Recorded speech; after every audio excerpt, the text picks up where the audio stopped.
एक गिलोय का काढ़ा बता रहा हूँ, ये करीब 100 बीमारियों को ठीक करता है गिलोय का काढ़ा। और गिलोय तो पूरे देश में लगाओ, अभी तो मौसम है, वर्षा ऋतु में पूरे हिंदुस्तान में करोड़ों पौधे गिलोय के लगने चाहिए पेड़ों के पास। वो पेड़ पर चढ़ जाती है, फैल जाती है और पूरा हिंदुस्तान इससे स्वस्थ होगा। 100 से ज़्यादा बीमारियों से हम हिंदुस्तान को बचा सकते हैं।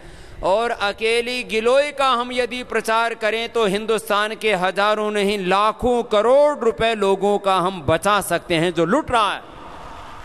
हिंदुस्तान का आम आदमी, किसान, गरीब आदमी, आधी कमाई उसकी दवाई में और आधी कमाई पढ़ाई में, दो में बर्बाद हो रहा है आम आदमी। सुनो, गिलोय का काढ़ा ये सर्दी जुकाम, कफ, allergy, asthma, swine flu, dengue, chikungunya, platelets, obesity, diabetes, किसी भी तरह का इन्फेक्शन, किसी भी तरह के न्यूट्रिएंट्स, माइक्रो न्यूट्रिएंट्स की कमी, खास करके vitamin A, vitamin B, vitamin C, vitamin D, vitamin B12 की कमी, और इसके साथ भयंकर आर्थराइटिस, अस्थमा के साथ साथ भयंकर आर्थराइटिस, और जो है ओबेसिटी, और इम्यूनिटी कम हो गई है, बार बार बीमार पड़ते हैं कुछ लोग। थोड़ा सा मौसम बिगड़ा, इसका भी मौसम बिगड़ जाता है, बाहर थोड़ी सी ठंड और इसका नाक चालू, बाहर थोड़ी सी गर्मी, इसका पेट चालू हो गया, दस्त लग गए, उल्टी, दस्त, बुखार, सर्दी, जुकाम।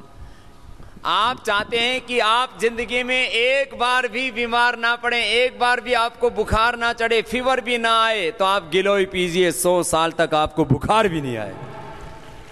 इतनी बड़ी चीज है ये। अभी मैं गिलोय का बहुत प्रचार कर रहा हूं, अभी हम किसानों से लगवा भी रहे हैं।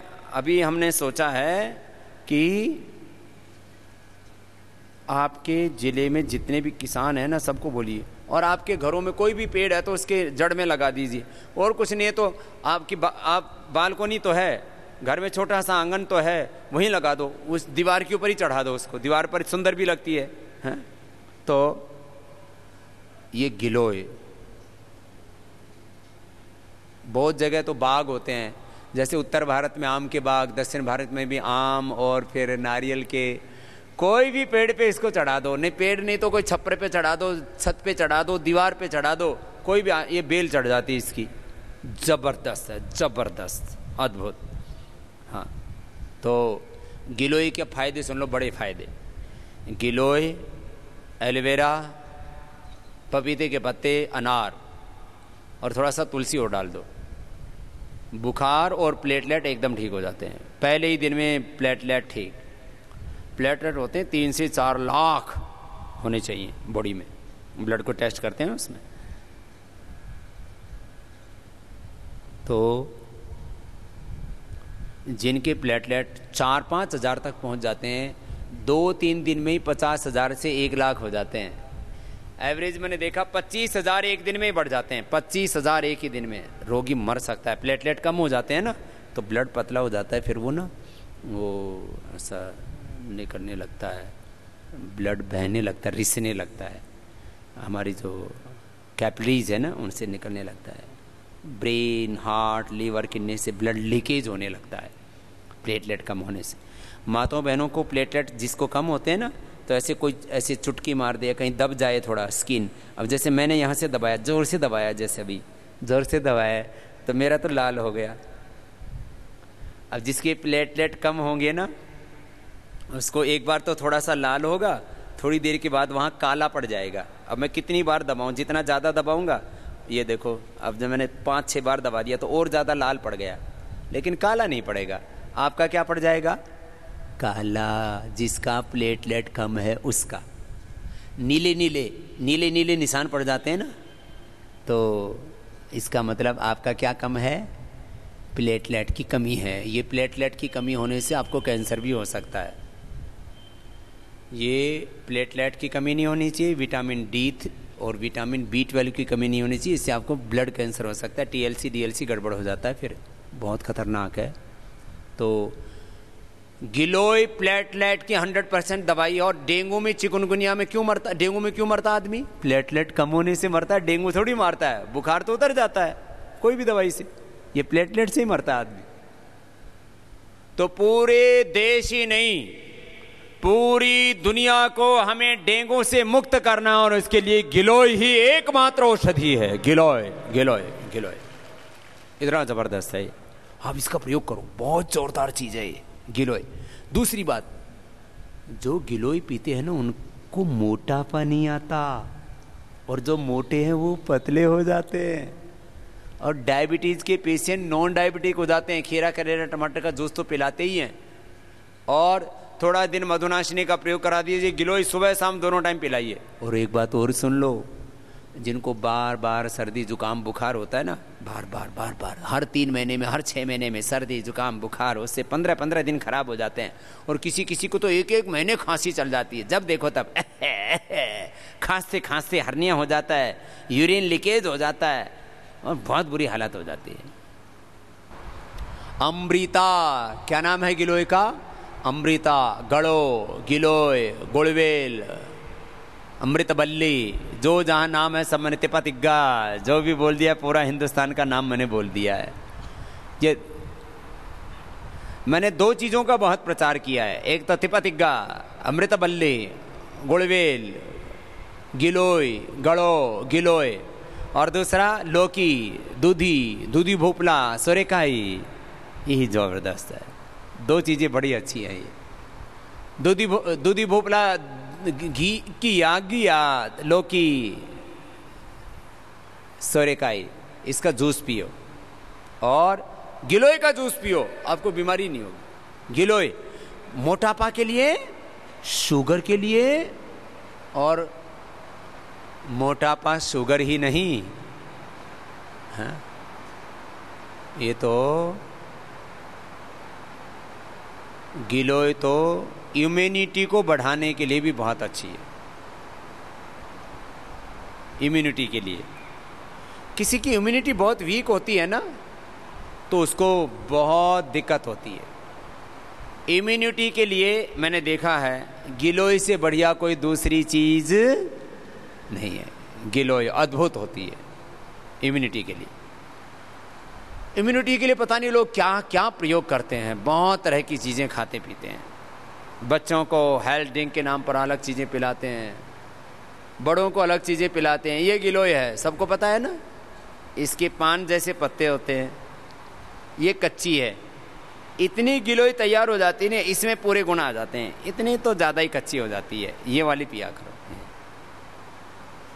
ये सब रोगों को डंडा मार के भगाने वाली है गिलोय। इसको ऐसे ही लगा दो, बिना पत्ती वाली ऐसी डंडी ऐसे लगा दो, इसमें से 2 डंडी हो सकती हैं, और ये बरसात में फूट जाएगी, कभी भी हो लग जाती है, पूरे हिंदुस्तान भर में होती है। तो स्वस्थ भारत का सपना इससे पूरा होगा, इतनी जबरदस्त है। खैर, तो मैं गिलोय के बारे में बता रहा था, ये वात नाशक है, पित्त नाशक। अरे अर्थराइटिस के लिए मैंने एलोवेरा का जूस, हल्दी मेथी सौंठ का पाउडर, वातारी चूर्ण, फिर चंद्रप्रभावटी, योगराज, गुगुल, सिंहनाथ, गुगुल, बृहत्वात, चिंतामणि, महावात, विध्वंसन रस, बहुत तरह के प्रयोग बताए।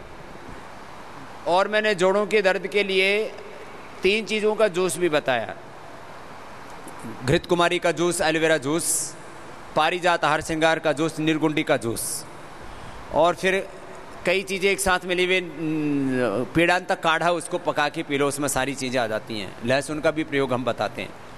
ये गिलोय, जिनको किसी दवाई से अर्थराइटिस ठीक नहीं हुआ, उनका अर्थराइटिस हमने इससे ठीक किया। आजकल तो छोटे बच्चों को भी अर्थराइटिस होने लग गया। देखो, ये कार्टिलेज घिसना, कमर में दर्द होना, ये तो बड़ी उम्र में होता है थोड़ा, लेकिन अर्थराइटिस छोटे बच्चों को भी होने लग गया। अरे इफेक्ट, और अंग टेढ़े मेढ़े हो जाते, बहुत बुरी हालत हो जाती है। ये गिलोय अर्थराइटिस को ठीक कर देती है। अस्थमा, वात, पित्त, कफ, 3 तो बड़ी बीमारी है, और इनसे जुड़े हुए वात रोग, पित्त रोग, कफ रोग, 100 से ज्यादा बीमारियां तो यही हो जाती हैं वात पित्त कफ की। फिर ये ब्लड प्रेशर को ठीक करता है। गिलोय पीने वाले को ब्लड प्रेशर नहीं होता, गिलोय पीने वाले का कोलेस्ट्रॉल नहीं बढ़ता, गिलोय पीने वाले को हार्ट की प्रॉब्लम नहीं होती, गिलोय पीने वाले को थायराइड की प्रॉब्लम नहीं होती और मोटापा की प्रॉब्लम नहीं होती, गिलोय पीने वाले को जो है शुगर तो होता ही नहीं है और हो तो भी मिट जाता है। और गिलोय पीने वाले को SLE-MS ऑटोइम्यून डिजीज़ आजकल ये बहुत खतरनाक बीमारियां हो रही है। और तो और गिलोय तो कैंसर नाशक भी है, कैंसर, हाँ कैंसर, कैंसर में गिलोय, एलोवेरा, गेहूं का जवारा, तुलसी और नीम, ये 5 चीजों का जूस पिला देते हैं, पंचामृत बोलते हैं हम इसको, बड़ा जबरदस्त है। गिलोय,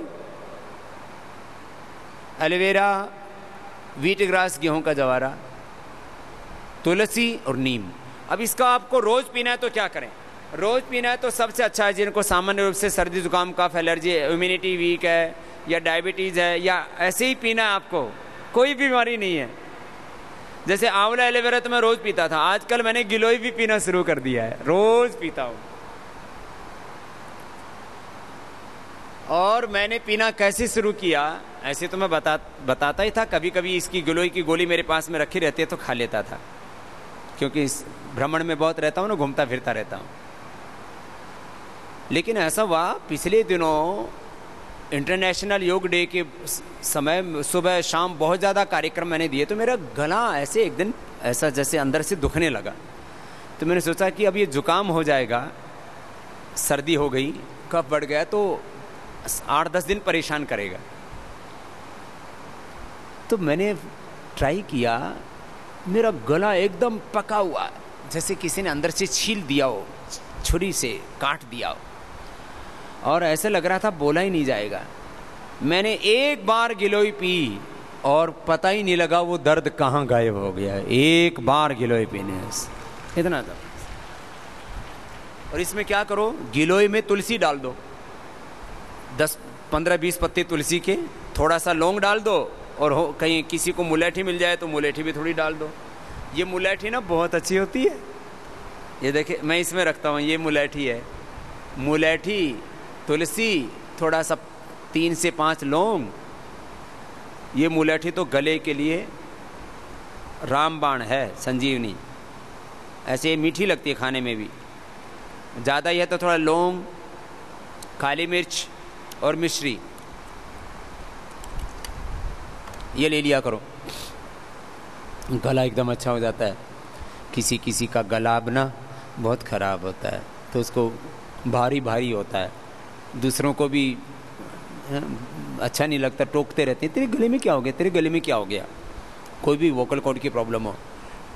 और गले के लिए तो इससे बढ़िया कुछ भी नहीं है। गिलोय में ही मुलेठी डाल दो, थोड़ा मुलेठी तो घर में होनी चाहिए। कुछ चीज़ें हमारे घरों में अवश्य होनी चाहिए, मुलेठी, दालचीनी, दालचीनी का पाउडर खाने से कोलेस्ट्रॉल कंट्रोल में रहता है, दालचीनी का पाउडर खाने से वेट घटता है, दालचीनी का चाय बना के पीने से बहुत फायदा होता है, चाय में पी लो। अपनी दिव्य पेय है ना, उसमें भी दालचीनी पड़ी हुई है, थोड़ा एक्स्ट्रा और ऊपर से डालना हो तो और डाल लो, कोई दूध डालने की जरूरत नहीं। ऐसे ही जैसे कहते हैं ना, बस हर्बल टी पियो, दूध डालना कोई ज़रूरी है? उससे एनर्जी मिलेगी आपको पूरी, और उससे फ्रेशनेस रहेगी, भूख लगेगी, और ब्रेन भी शार्प होता है, और ये सर्दी जुकाम कफ एलर्जी आदि भी दूर हो जाते हैं। खैर, गिलोय बहुत अच्छा है, किसके लिए?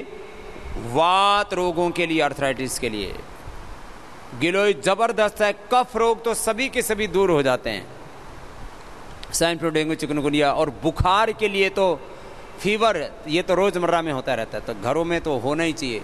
ये गिलोय, मुलेठी, तुलसी, काली मिर्च, ये तो सब घरों में होना ही चाहिए, दालचीनी। खैर,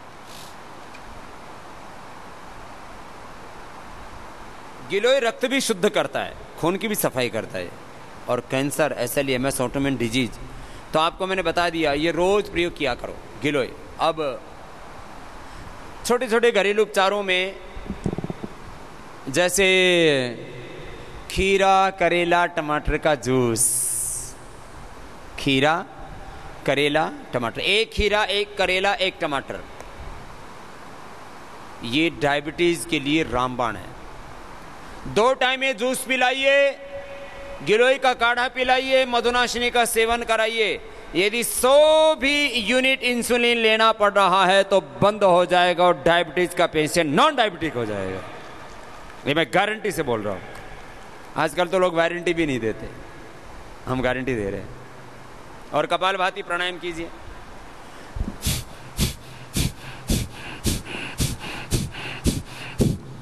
आसनों का पूरा पैकेज बताते हैं, उसमें हम खाली मंडू का आसन भी कर लें और कपालभाति भी कर लें तो कल्याण है। इतना जबरदस्त है इसका लाभ। चलिए, डायबिटीज के लिए आपको बता दिया है। मधु नाशिनी 2 गोली सुबह शाम। कमजोरी है तो थोड़ा चंद्र प्रभावटी और पेशाब ज़्यादा आता है, बार बार आता है, तो चंद्र प्रभावटी भी ले सकते हैं। कमजोरी बहुत ही ज़्यादा है तो शिलाजीत ले सकते हैं दूध में, डायबिटीज़ वाले। डायबिटीज़ और डायबिटीज़ के कॉम्प्लिकेशंस के बारे में भी बता देता हूँ। डायबिटीज़ का बड़ा कॉम्प्लिकेशन है बार बार पेशाब जाना, तो चंद्र प्रभावटी वैसे भी आफ्टर 50 सभी ले सकते हैं, माताएं बहनें भाई सभी। और ज़्यादा ही कमजोरी है डायबिटीज़ के रोगियों को तो शिलाजीत ले सकते हैं। एक हम कैप्सूल बनाते हैं अश्वशिला, अश्वगंधा और शिलाजीत दोनों उसमें होते हैं। वैसे देखिए, मैं दोनों के लिए बता रहा हूँ, बहनों के लिए भी भाइयों के लिए भी। आजकल कमजोरी बहुत लगती है तो गिलोय खाने से भी इम्यूनिटी बढ़ती है, कमजोरी दूर होती है। एक ऐसी वीकनेस रहती है, तो वीकनेस के कितने कारण हैं। एक ये बीमारी नहीं है लेकिन ये बहुत बड़ी समस्या है। क्या है बोलो? वीकनेस, ये कमजोरी। अब कमजोरी के कारण कितने हैं? एक तो कमजोरी होती है खून की कमी से, लो हीमोग्लोबिन। दूसरी कमजोरी होती है अंडरवेट होने से। तीसरी कमजोरी होती है vitamin D, vitamin B12, nutrients की कमी से। न्यूट्रिएंट्स, किसी भी चीज़ की जो डेफिशिएंसी है ना, डेफिशिएंसी से। और एक कमजोरी होती है अष्टधातु पुष्ट नहीं होती। और एक कमजोरी होती है खाया पिया हजम नहीं होने से। खाया पिया हजम नहीं होता, उससे कमजोरी होती है। ये कमजोरी के 5 कारण बताए और ये बड़ी समस्या है पूरे हिंदुस्तान की। फिर डायबिटीज़ के बाद मैं अगली बातों पर आऊँगा, ब्लड प्रेशर, हार्ट की प्रॉब्लम, कोलेस्ट्रॉल और तमाम तरह की जो छोटी मोटी बीमारियां हैं। देखो, हीमोग्लोबिन की कमी है तो हरी सब्जियां खाओ लोग, और सुबह सुबह आंवला एलोवेरा का जूस पियो,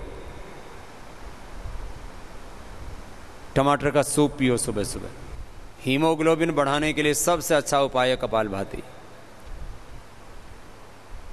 मैंने जब से कपालभाति किया है, उससे पहले मेरा हीमोग्लोबिन 12 रहता था। कपालभाति करने से पहले, जब से मैं कपालभाति करता हूँ 20 साल से ज़्यादा का कालखंड हो गया। उससे पहले मैं आसन और व्यायाम ज़्यादा करता था, दौड़ लगाता था, 500 दंड बैठक लगाता था, कुश्ती करता था। लेकिन जब से मैंने प्राणायाम करना शुरू किया है, पिछले करीब 20-25 वर्षों से मेरा हीमोग्लोबिन 17.5 रहता है लगातार। 20 वर्षों से, 25 वर्षों से। उससे पहले तो चेक ही नहीं करवाया था। जब चेक करवाया था उससे पहले, तब मेरा 12 था, मुझे पता है।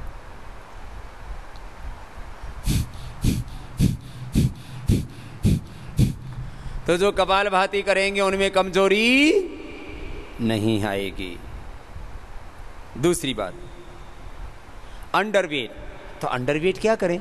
ओवरवेट के लिए तो हम बहुत बताते रहते हैं, अश्वगंधा के पत्ते खाओ, गोमूत्र पियो, मेदो हर लो, ये अपुष्टाहार दलिया लो, कपालभाति करो, गर्म पानी पियो, बहुत उपाय बताते रहते हैं। ये अंडरवेट बड़े परेशान रहते हैं, बोलो बाबा जी हमारा भी कभी नंबर ले लिया करो। तो जो अंडरवेट है उनको भी कमजोरी लगती है। तो अंडरवेट क्या करें? अंडरवेट के लिए सबसे अच्छा है डेट खाओ, वेट बढ़ाओ। डेट्स कितनी सस्ती हो कितनी महंगी हो, समान रूप से लाभ करती हैं। कोई महंगी सस्ती तो उपलब्धता के आधार पर है, लाभ के आधार पर सभी तरह की खजूर वजन बढ़ाती हैं, लेकिन खजूर जो है बाजार से लेके जो आते हो ना सस्ते वाली, उसको धो लिया करो। कुछ इतने बावड़े हैं लोग, खजूर लाएंगे बाजार से और उसको बिना धोए खा जाते हैं। मैंने कहा इसको धो तो लिया करो। बोलो बाबा जी इसके विटामिन निकल जाएंगे। अरे मैंने कहा विटामिन नहीं निकलेगी, गंदगी निकलेगी, बावड़े धो के खाया करे इसको, विटामिन निकल जाएंगे। खजूर भी धोके नहीं खाते, खजूर धोके खाया करो, अंजीर मुनक्का आदि धोके खाया करो। और ये जो किशमिश है ना, इसको भी गंधक से, सल्फर से प्रोसेस करते हैं, तो भी इसका एक कलर आदि मेंटेन होता है, इसको भी धोके खाया करो। हर चीज को धोके खाना चाहिए। खैर, डेट खाओ, केला खाओ, 4 केले सुबह दूध के साथ खाओ और दूध में घोट के पी जाओ। क्या बोलते हैं, बनाना शेक, बनाना शेक पियो। फिर शाम को दूध के साथ पी जाओ। दोपहर को केला दही के साथ खा जाओ। 4 4 4 12, 1 दर्जन केला रोज खाओ। और 2-3 महीने में तो एकदम पूरा वजन बढ़ जाएगा। आजकल वजन बढ़ाने के चक्कर में लोग क्या क्या जहर खा रहे हैं, बावड़े हो रखे हैं, और पता नहीं कौन कौन सी क्या क्या डाइट खाते हैं। केला और आम सबसे ज्यादा वजन बढ़ाते हैं। तो आम को भी दूध में मिल्क शेक बना के पियो, केला का मिल्क शेक, आम का मिल्क शेक। नहीं तो आम खाओ, ऊपर से ठंडा दूध पी लो। आम गर्मी भी नहीं करेगा और वजन बढ़ जाएगा। वैसे तो सबको पता है, जो आम वाले इलाके के लोग हैं जो आम खाते हैं ना, उनका आम के सीजन में 3 से 5 किलो वजन बढ़ जाता है, फिर घटाना पड़ता है बाद में।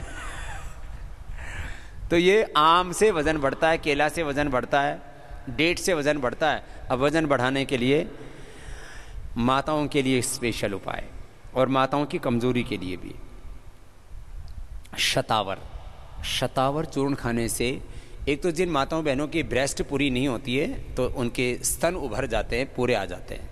नहीं तो किसी किसी को बहुत शर्मिंदगी महसूस होती है ब्रेस्ट पूरी विकसित ना होने से। ब्रेस्ट में के साथ साथ माताओं के स्तनों में दूध भी पूरा उतर आता है। और जो जनरल वीकनेस रहती है ना, कमजोरी, जैसे एक तो हो गया ना, जैसे खाया पिया लगता नहीं या डाइट पूरी नहीं मिलती, जैसे पूरा पौष्टिक आहार ना मिलने से भी कमजोरी रहती है ना। तो पौष्टिक आहार भी ना मिले ना, माने दाल रोटी सब्जी भी मिले, तो आप शतावर का 1 चम्मच, 1 शतावर 1 चम्मच। और इसमें भी जो पीला शतावर होता है ना, पीला शतावर विशेष लाभ करता है।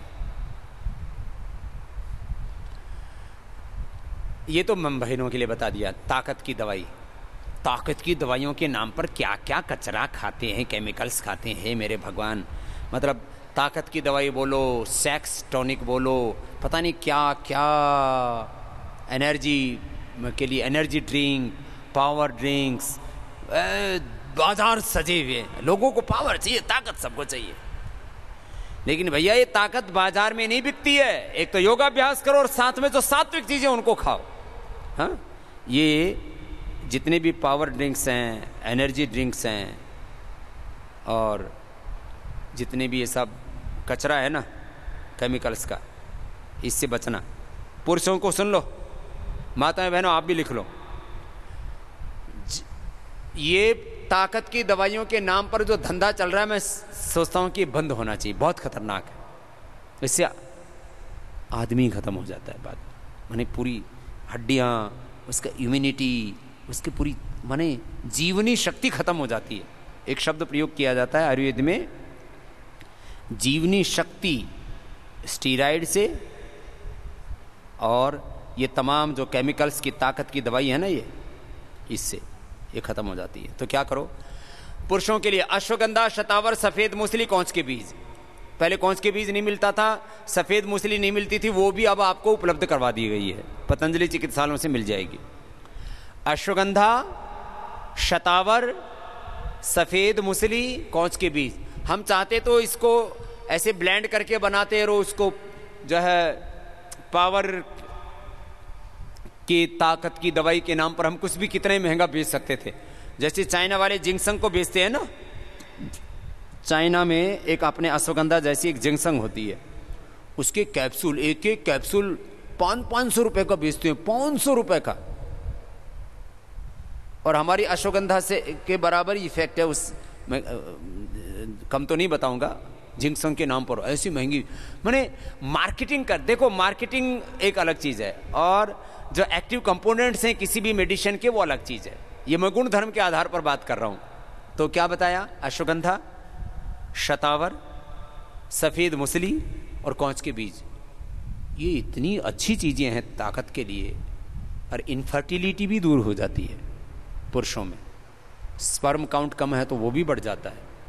किसी भी तरह की शारीरिक दुर्बलता, यौन दुर्बलता, सेक्स डिसऑर्डर्स, तमाम तरह की समस्याएं अश्वगंधा, शतावर, सफ़ेद मूसली, कौच का बीज। दूध में थोड़ा शिलाजीत ले सकते हैं। और स्पर्म काउंट कम है तो उसके लिए तो हमने इस औषध दर्शन में भी दिया हुआ है, यौनामृत, चंद्रप्रभा और शिलाजीत रसायन। जिनके 1-2 पॉइंट भी मोटिलिटी थी, स्पर्म काउंट कम थे, 10-15 साल से संतान नहीं हो रही थी, उनको संतान भी हो गई।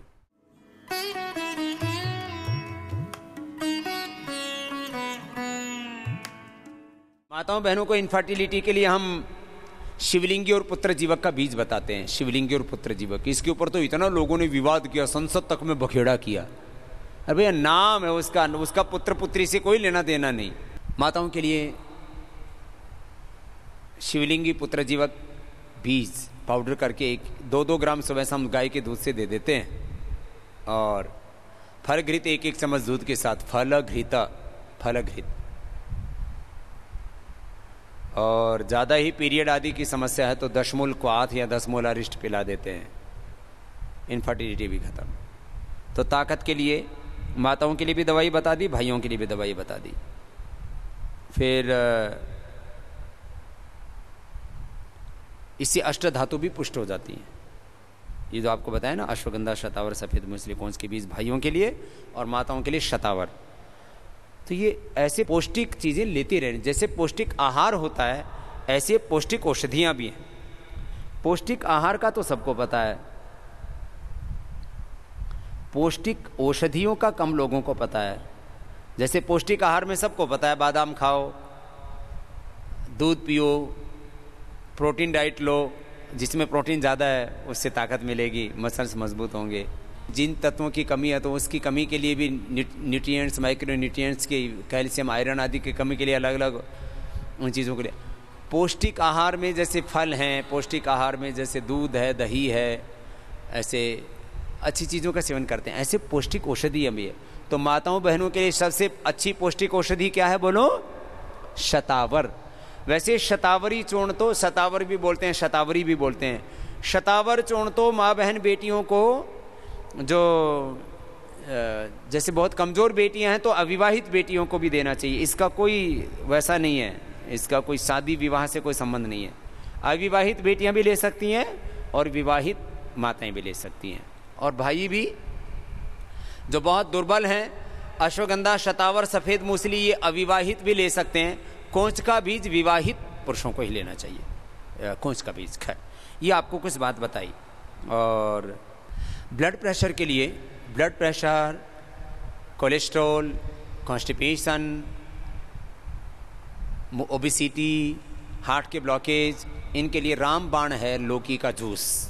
तुलसी, पुदीना के पत्ते डाल के पी लें। थोड़ा उसको टेस्टी बनाना हो तो थोड़ा आप उसमें कुछ मिला भी सकते हैं, कोई नींबू आदि है, थोड़ा ऐसा आंवला मिला लो, आंवला अच्छा है, आंवला या नींबू आदि मिला सकते हैं। खैर, लौकी का जूस कितनी बीमारियों की दवाई है? कोलेस्ट्रॉल, ब्लड प्रेशर, हार्ट के ब्लॉकेज, कॉन्स्टिपेशन, हाँ, लो हीमोग्लोबिन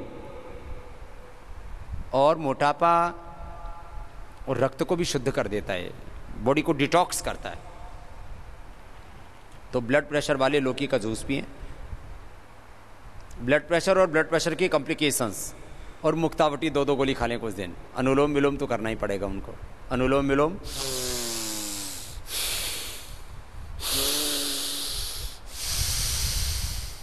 भ्रामरी,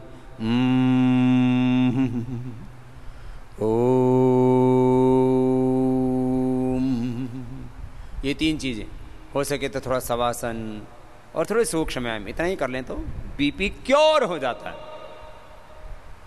वर्ल्ड की हिस्ट्री में पहली बार हमने ये कहा कि बीपी क्योर होता है, थायराइड क्योर होता है।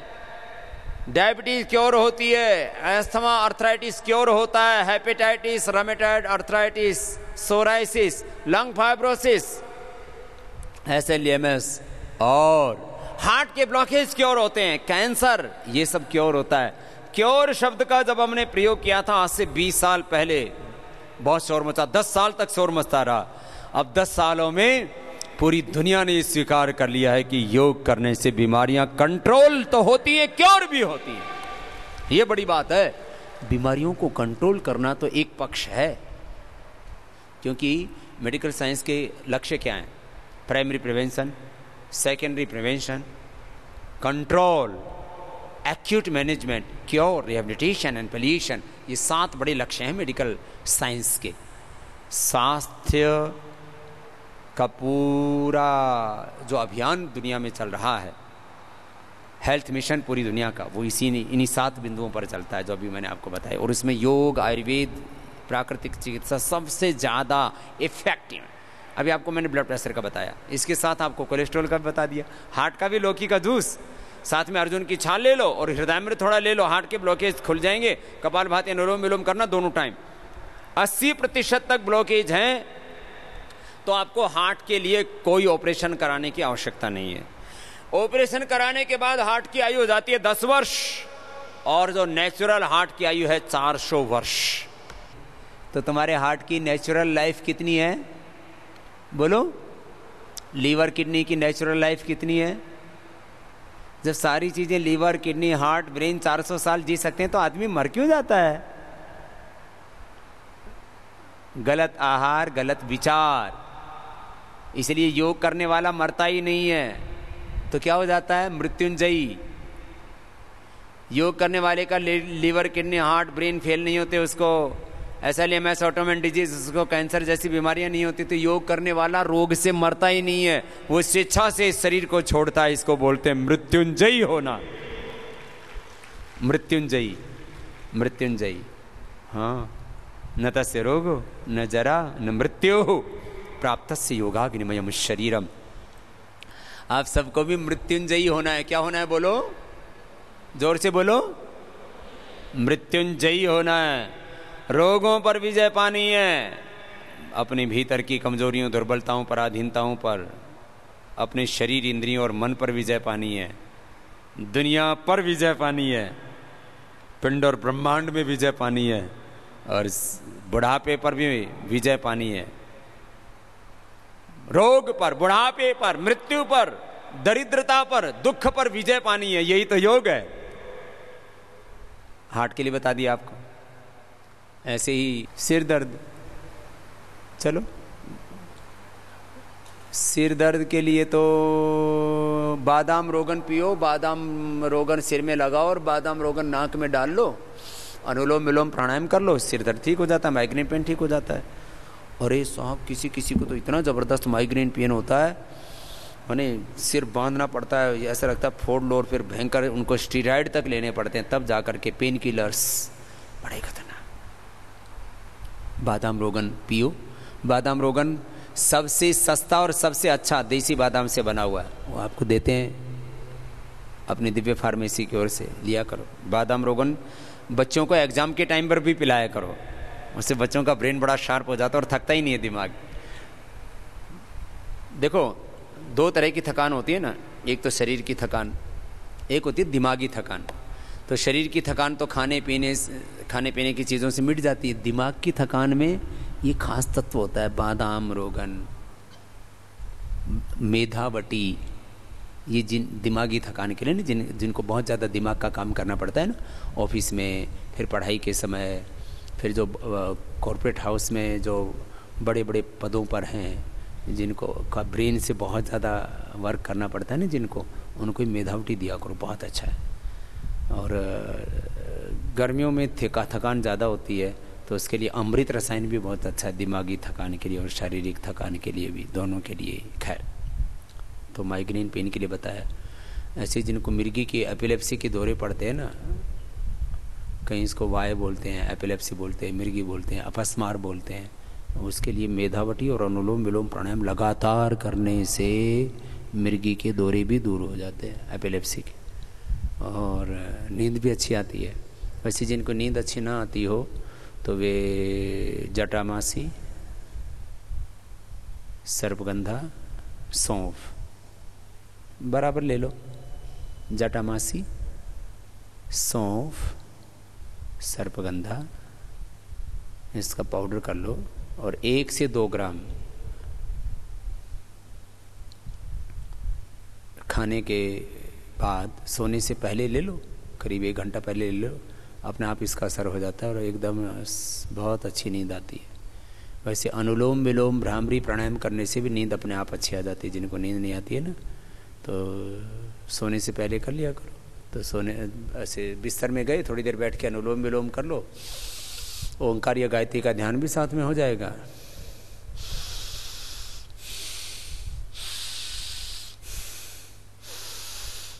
वैसे तो आप एकदम सहज होकर के करो ना, तो करते करते ही नींद आ जाती है। अनुलोम विलोम लगातार करो ना, आंख बंद करके, और kapalbhati.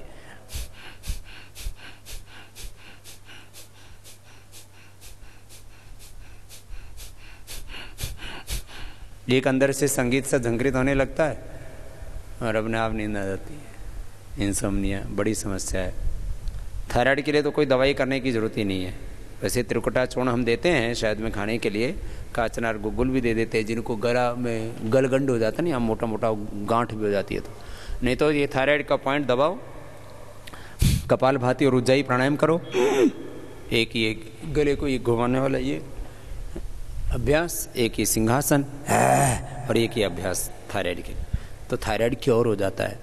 Thyroid, blood pressure, sugar, arthritis, asthma, main बीमारियां होगी। अब पेट की बीमारियां, जिनको कब्ज बहुत रहता है, 99% लोग तेजी से खाते हैं। धीरे धीरे खाना शुरू कर दो, कब्ज दूर हो जाएगा। आप जितना टाइम भोजन में लगा रहे हो, आप आधा घंटा कम से कम भोजन में लगना चाहिए। मैंने हिसाब किताब खूब लगा के देखा है। मध्यम आहार आप लेते हैं, ज़्यादा खाने वालों को तो हो सकता है 1 घंटा भी खाना पड़े। वैसे खाना भी अपना आप ही कम हो जाता है जब धीरे धीरे खाते हैं। तो आधा घंटा कम से कम खाने में लगना चाहिए। नाश्ता थोड़ा कम होता है, 1 कटोरी भर होता है, इसमें थोड़े सब्जी आदि थोड़ा ज़्यादा मात्रा बढ़ जाती है। वैसे हमने बोला ज़्यादा आहार नहीं करना चाहिए, थोड़ा थोड़ा करके 4 बार लेना चाहिए। तो आधा घंटा भोजन का, दोपहर शाम का, और दोपहर आधा घंटा, शाम को आधा घंटा, और नाश्ते का करीब 15 मिनट, 15 से 20 मिनट चबा चबा के खाते हैं ना, तो लगता है। कुछ लोग ना 5 ही मिनट में खाना खा लेते हैं, 10 मिनट में तो पूरा फिनिश कर देते हैं, थाली पूरी अंदर कर देते हैं। ये ठीक नहीं है। ऐसे खाते हैं, चावल भी खाते हैं तो भर भर के मुट्ठी, रोटी खाते हैं तो 1 रोटी के 2 ही टुकड़े करते हैं कुछ तो, और वो भी एक हाथ से इधर से तोड़ा और 4 टुकड़े करते हैं कुछ लोग। मैंने, अरे भाई ये ऐसे खाने के ऊपर इतना ज़्यादा क्रूरता मत करो। हाँ? नहीं तो कब्ज के लिए सबसे अच्छा होता है अमरूद, गोवा। आजकल बहुत जूस भी बहुत पीने लग गए लोग। अमरूद बहुत अच्छा है पेट के लिए, कब्ज के लिए। दूसरा सेव, चबा चबा के खाओ। अरे सुनो, जिनका डाइजेशन बहुत वीक होता है ना, खाए पिए हजम नहीं होता, भूख नहीं लगती है, सुबह खाली पेट सेव खा लो एक, और सेव छिलके सहित। देखो कुछ लोगों में वहम रहता है सेव पे पेस्टिसाइड बहुत होते हैं। सेव के अंदर जो पेस्टिसाइड यदि होते हैं तो अंदर तक होते हैं, कोई छिलके पर कोई पेस्टिसाइड नहीं रुकता, जो भी जाता अंदर तक चला जाता है। तो उसको अच्छे से गर्म पानी से धो लो और कपड़े से उसको पूछ लो, फिर रगड़ के। मैं छिलके सहित खाता हूँ। और मैंने देखा सुबह खाली पेट खाली सेव खाओ और कुछ मत खाओ, 1 सेव खा लो, आपको आधा घंटे में 1 घंटे में तो ऐसे कड़ाकेदार भूख लगेगी, दवाई का काम करता है। सुबह सुबह खाली पेट सेव खा लो। और ये अंग्रेज लोग होते हैं ना, सुबह सुबह 1 सेव जरूर खाते हैं, क्योंकि इनका दारू बहुत पीते हैं, मीट खाते हैं, तो इनका लीवर बहुत खराब हो जाता है। और जितने ये मांस खाने वाले लोग हैं ना, ये सब हरड़ बहुत खाते हैं। क्यों? और खास करके जो हमारे मुस्लिम भाई हैं, ये हरड़ का चूर्ण बहुत खाते हैं। सुनो, सात्विक आहार करने वालों के लिए मैं बात कर रहा हूँ।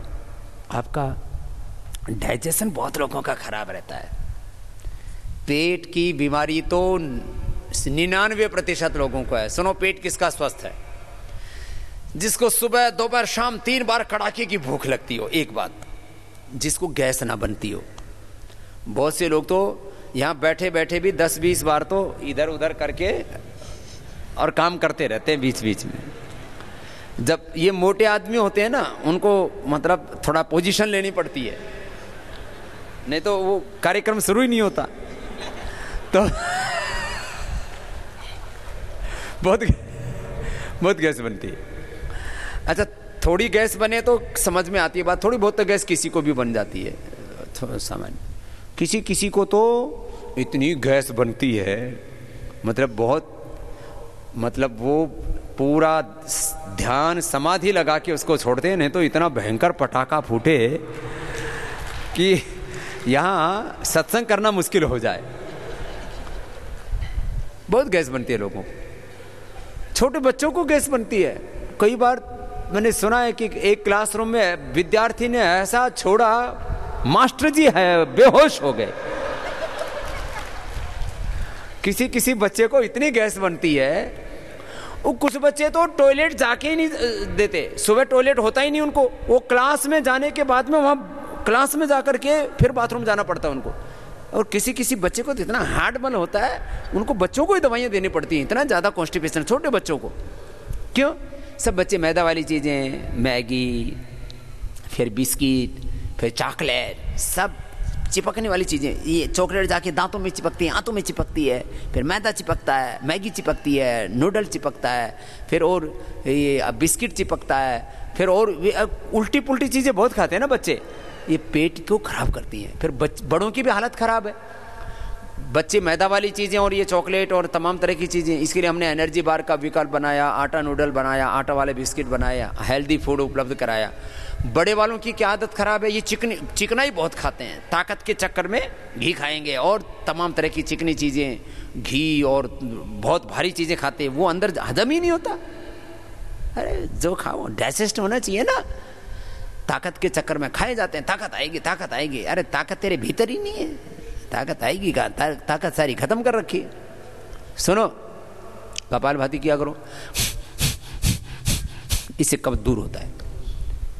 हल्का आहार लिया करो, पौष्टिक आहार लिया करो, सात्विक आहार लिया करो, और फिर सेव खाली पेट खाओ सुबह सुबह, पपीता, अमरूद, ये कब्ज को दूर करने वाली चीजें।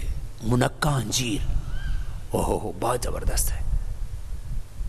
मुनक्का 2-1 घंटे पहले भिगो दो मुनक्का अंजीर ना, तो और उसका पानी भी जिस पानी में भिगोते हो ना, जैसे 10-15 मुनक्का भिगोया आपने और 3 से 5 अंजीर, इतना पर्याप्त रहता है। 3 अंजीर, 10-15 मुनक्का, उसको बीज निकाल के गर्म पानी में धो लो, पहले गर्म पानी में धो लो मुनक्का को। और काली द्राक्ष भी आती है इधर गुजरात में और दिल्ली आदि में, इधर कई अलग अलग, कई कुछ बाहर से भी आते हैं, हमारे यहाँ भी तैयार होने लगी काली द्राक्ष या ये मुनक्का, बहुत अच्छा होता है। किशमिश से भी ज़्यादा अच्छा होता है मुनक्का ना, गुणों की दृष्टि से। और सच में हीमोग्लोबिन बढ़ाना हो या कॉन्स्टिपेशन मिटाना हो कमज़ोरी के लिए, तो 10-15 मुनक्का उनका गर्म पानी से धो के उसका बीज पहले निकाल दो और फिर भिगो दो 1 कटोरी में, और उसी में अंजीर भी भिगो सकते हैं, 2-1 घंटा पहले भिगो दो, तो मुनक्का और अंजीर खाओ, पेट बहुत अच्छा रहता है, डाइजेशन बहुत अच्छा रहता है, कमज़ोर भी नहीं रहती है। खैर पेट के लिए बहुत अच्छा है, डाइजेशन के लिए बहुत अच्छा है। और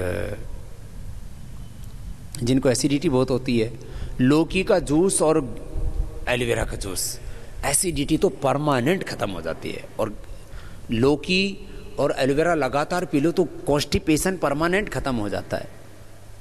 ये बहुत समस्या, एसिडिटी और कॉन्स्टिपेशन। फिर एक और बड़ी समस्या है, बार बार दस्त जाना। कुछ लोग नाश्ता किया, दोपहर को खाना खाया, खाने के बाद तुरंत टॉयलेट जाते हैं, तो आयुर्वेद में कहा जाता है जो खाने के बाद तुरंत टॉयलेट जाता है उसकी आयु घट जाती है।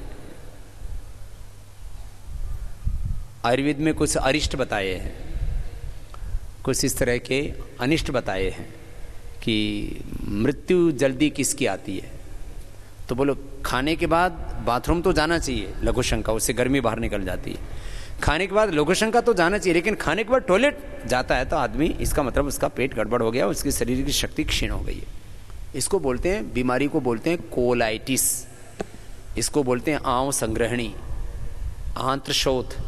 ये बड़ा खतरनाक है और बाद में फिर अल्सरेटिव कोलाइटिस में बदल जाता है।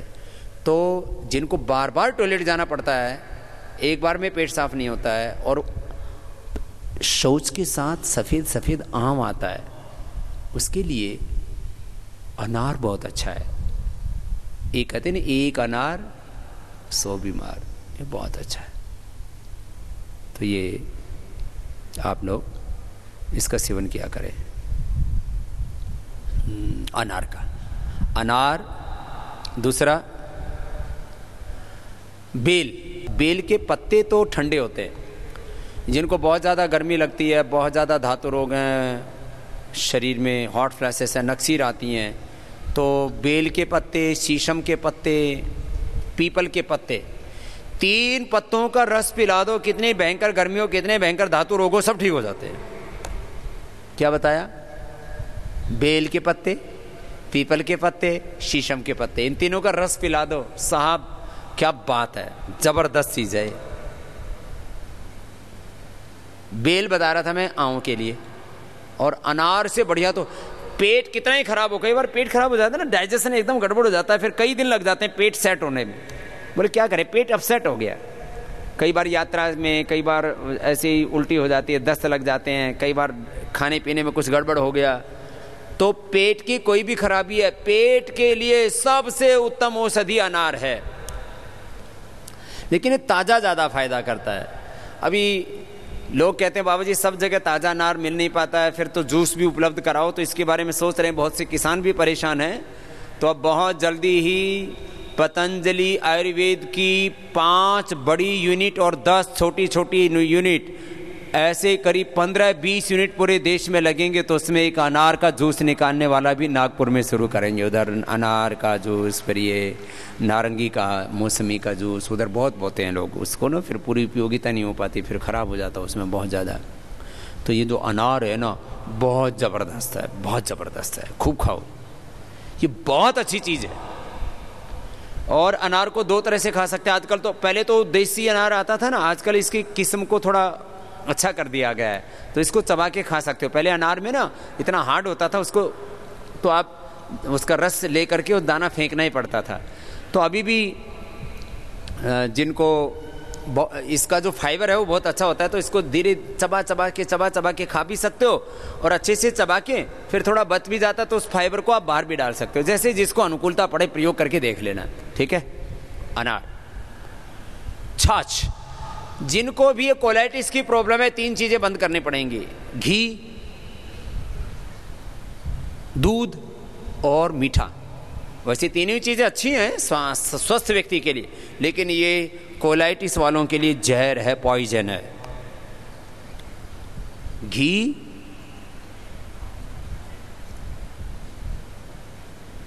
मीठा, कोई भी ये जो चीनी खास करके ना, कोई भी ज़्यादा मीठा कोई भी चीज़, गुड़ भी ज़्यादा खाएंगे तो नुकसान करेगा। घी, मीठा खास करके चीनी, और दूध। दूध तो पीते ही कोलाइटिस शुरू हो जाता है, दूध पियो तुरंत बाथरूम में जाना पड़ेगा, उसको दस्त लग जाते हैं कोलाइटिस वाले को। तो क्या लेना चाहिए उनको? दही। कोलाइटिस वालों को तो 3 टाइम भी दही दे देते हैं, तो विरुद्ध आहार में नहीं आता, वो तो चिकित्सा में आ जाता है उनके लिए। योगाग्राम में हम उनको तक्र कल्प भी करवा देते हैं, 3 से 5 किलो छाछ ही पिलाते हैं उसको सुबह से शाम तक, और सारी चीज़ें बंद कर देते हैं, कोलाइटिस ठीक हो जाता है। ये बहुत बड़ी बीमारी है, और जिसको कोलाइटिस होता है ना, वो उभर नहीं पाता है, ताकत नहीं रहती उसके शरीर में सब, क्योंकि जो भी खाते हैं वो सब लैट्रिन के रास्ते निकल जाता है, बॉडी में कुछ डाइजेस्ट ही नहीं होता है। ये पेट की बड़ी बीमारी कोलाइटिस, कॉन्स्टिपेशन, गैस, एसिडिटी बता दी। एक बड़ी बीमारी है नीचे मस्से हो जाते हैं, पाइल्स, फिशर, फिस्टुला, तो उसके लिए ठंडे दूध में 1 नींबू निचोड़ के पी लो, बवासीर ठीक हो जाती है। और कपूर एक चने के बराबर केले में डाल के निगलने से बवासीर अच्छी हो जाती है। नागदोन के पत्ते 3 से 5 खाने से बवासीर अच्छी हो जाती है। और ऐसे घरेलू उपचार है बकायन, निमोली और हरड़, 3 चीज़ें तो पूरे देश में मिल जाती हैं। किसी को रसोत में मिल जाए तो अच्छी बात है, वैसे रसोत ना मिले तो कोई बात नहीं, आप एलोवेरा का जूस ही पी लो, क्योंकि एलोवेरा के ही रस को पका करके रसोत बनता है। तो एलोवेरा का, आंवले का जूस पियो, और या तो आश्रम के अर्शकल्प वटी ले लो, या फिर आप बकायन, छोटी हरड़ और निमोली की गिरी बहुत अच्छी होती है। बवासीर, पायस, फिसर, फिस्टुला ठीक हो जाता है। और कपाल भाती प्राणायाम। फिस्टुला भगंदर तो असाध्य रोगों में माना जाता है। एनस के पास नहीं, कैसे नली तैयार हो जाती है, उसमें पस बन जाता है और ऐसा मृत्यु जैसा दुख देता है, वो बहुत खतरनाक होता है। फिस्टुला, उसको भगंदर बोलते हैं। तो पायस, फिसर, फिस्टुला, फिशर उसको बोलते हैं जिसमें मस्से में ऐसे चीरे से पड़ जाते हैं, पैर से उस मस्सा हो जाता है, फूल जाता है, लैट्रिन के जब करते हैं तो बाहर निकल जाता है, बहुत दिक्कत होती है। तो पायस, फिसर, फिस्टुला के लिए कपालभाति, आपको नींबू का प्रयोग बता दिया, और निमोली, बकायन, हरड़ का प्रयोग बता दिया, आंवला, एलोवेरा जूस, ठीक हो जाता है। बहुत ही ज़्यादा बढ़ा हुआ हो तो अपने आप शल्य चिकित्सा करते हैं क्षार सूत्र से। और क्रिटिकल केस जो ने 3-3, 5-5 बार जिनका बिगड़ गया था ना, ये बवासीर का, फिसर का और फिस्टुला का ऑपरेशन, उनको भी हमने ठीक किया है। यहाँ दो तरह के ऑपरेशन हम खास तरह के करते हैं, वैसे तो 3 तरह के करते हैं, हर्निया, हाइड्रोसिल और ये पायस, फिसर, फिस्टुला के ज़्यादा बढ़ने पर, बाकी तो प्राणायाम से ठीक कर देते हैं। खैर, तो ये शल्य चिकित्सा की व्यवस्था है। वैसे पेट की बीमारियां ज़्यादा बढ़ जाएं तो इसमें ना ये शंख प्रक्षालन बड़ा लाभ करता है। शंख प्रक्षालन, जो पानी पिला के 5 आसन कराते हैं और फिर पेट साफ हो जाता है ऊपर से नीचे, जैसे ऊपर से पानी पीते हैं ना, ऐसे नीचे से पानी आना शुरू हो जाता है, पूरा पेट शुद्ध हो जाता है। इसके ऊपर तो रिसर्च पेपर्स भी पब्लिश हो चुके हैं इंटरनेशनल जर्नल्स में, और अपने बहुत से इंडियन डॉक्टर्स भी इसको करने लगे हैं। माने पूरा शरीर शुद्ध हो जाता है। शंख प्रक्षालन अद्भुत है, अद्भुत पेट की बीमारियों के लिए। ऐसे ही ज़्यादा कोई शरीर में रोग बढ़ जाते हैं तो उसके लिए पंचकर्म की चिकित्सा भी बहुत होती है। बॉडी को डिटॉक्स करने के लिए पंचकर्म, षटकर्म और ये कच्चा आहार, ये बड़ी अच्छी चीज़ें हैं, इनका सेवन कर सकते हैं। दुनिया के इतिहास में आयुर्वेद का सबसे लोकप्रिय कोई कार्यक्रम रहा है, और लगातार पिछले 10 वर्षों से तो श्रद्धेय आचार्य बालकृष्ण जी का आयुर्वेद और जीवन दर्शन ये कार्यक्रम लोकप्रिय रहा है। पूरी दुनिया में करीब 4 लाख जड़ी बूटियों के पेड़ पौधों के बारे में जानकारी मिलती है। उनमें से करीब 60,000 से ज़्यादा जड़ी बूटियों के जो औषधीय पौधे हैं उनके बारे में जानकारी, साइंटिफिक डॉक्यूमेंटेशन का काम, ये बहुत बड़ा काम है। और इसमें जो है करीब 1.5 लाख पेज की ये पुस्तक तैयार हो रही है। इसका नाम है विश्व भेषज संहिता, वर्ल्ड हर्बल इंसाइक्लोपीडिया। और जड़ी बूटी रहस्य, आयुर्वेद सिद्धांत रहस्य, आप कुछ पुस्तकें पढ़ा करो। औषध दर्शन तो पढ़ते ही हो आप। ये आज तक के आयुर्वेद की दुनिया में सबसे अधिक बिकने वाली बुक ये औषध दर्शन है, छोटी सी, दुनिया की सबसे अधिक, 1 करोड़ से ज़्यादा ये छप चुकी है। और साहित्य आप पढ़ा करो, जो है शरीर विज्ञान क्या है, ये आयुर्वेद क्या है, आयुर्वेद के मूल सिद्धांत क्या है। योग के सिद्धांत तो हम आपसे बताते ही हैं, तो आयुर्वेद के भी जो सिद्धांत है ना, तो इससे उसका पता लगेगा आपको। वो पढ़ा करो आप, आयुर्वेद सिद्धांत रहस्य, जड़ी बूटी रहस्य। खैर, तो इनसे आपका ज्ञान भी बढ़ेगा, आप